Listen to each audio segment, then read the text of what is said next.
Hello అందరికీ welcome back to our new video.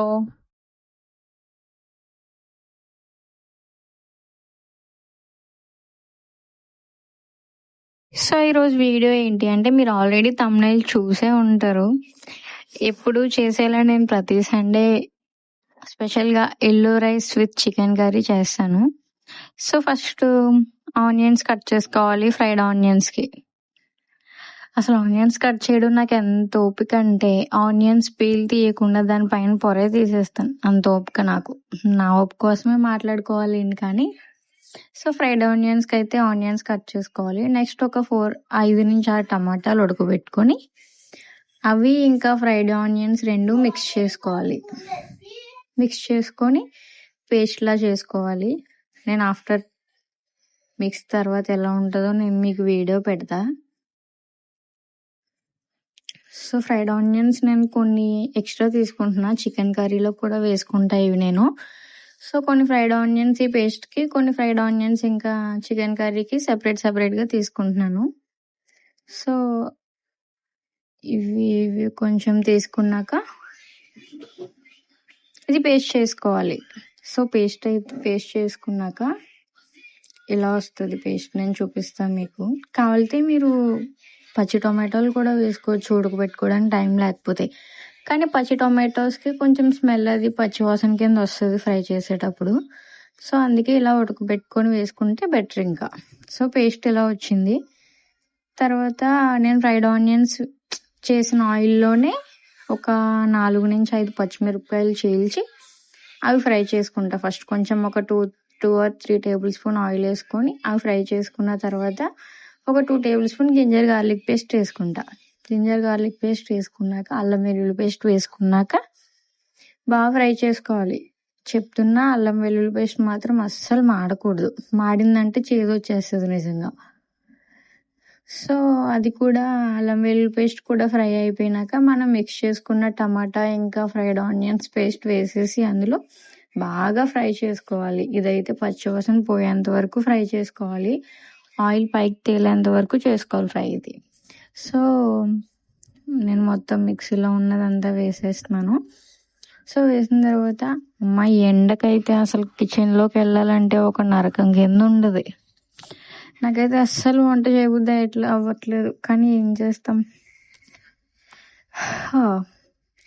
So నేను మిక్సీలో కొంచెం ఉంటే అవి ఒక 2 టేబుల్ స్పూన్ వాటర్ వేసుకొని కలుపుకొని ఫ్రై చేసుకుంటున్నాను. ఒకవైపు చెమటలు కూడా ఎండకి. సో అది బాగా ఫ్రై చేసుకోవాలి. ఫ్రై చేసుకున్న తర్వాత ఇక ఆయిల్ ఇలా సెపరేట్ అయిన తర్వాత ఒక 1 or 2 టేబుల్ స్పూన్ కారం వేసుకోవాలి. కారం కొంచెం చూసి వేసుకోండి, మేము ఎక్కువ తింటాం కాబట్టి నేను కొంచెం ఎక్కువ వేసుకుంటా. సో నెక్స్ట్ సాల్ట్ వేసుకోవాలి. సాల్ట్ ఒక 2 టేబుల్ స్పూన్స్ వేసుకుంటే సరిపోతుంది, ఎందుకంటే టొమాటోస్ వేసాం కదా.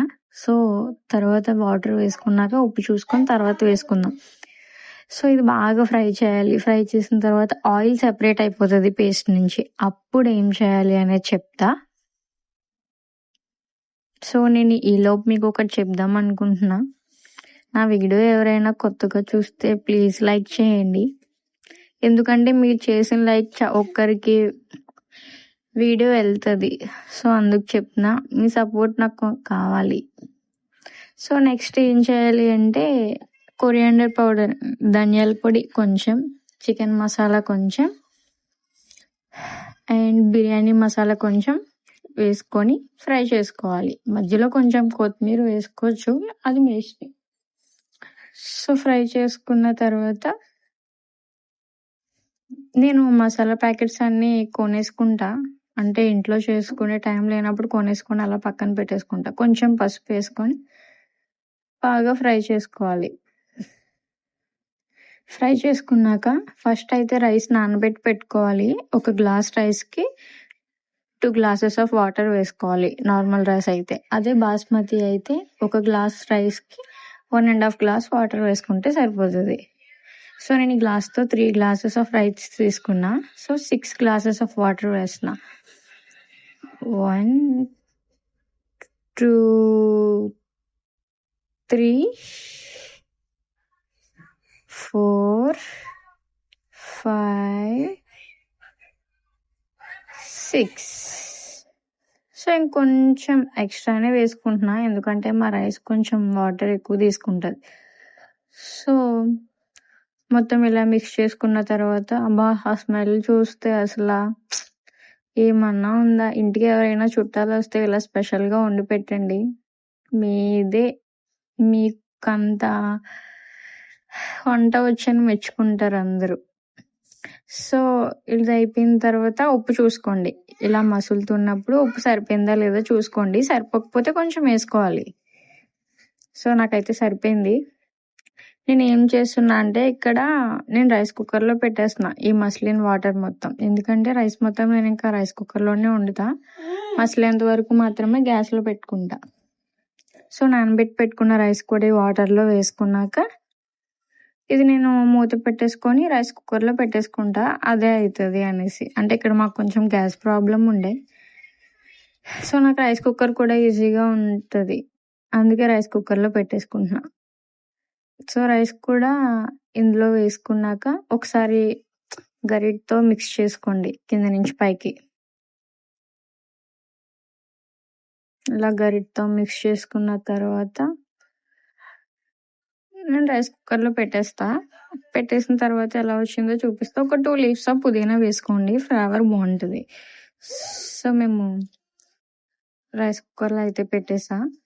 అయిన తర్వాత అబ్బా అసలు ఏమన్నా ఉందా ఈ రైస్. సో ఇలా వస్తుంది. మీకు పొడిగా కావాలంటే వాటర్ ఇంకా కొంచెం తక్కువ వేసుకోండి. ఇందులో కొంచెం చికెన్ కర్రీ వేసుకొని తింటే ఉంటుంది.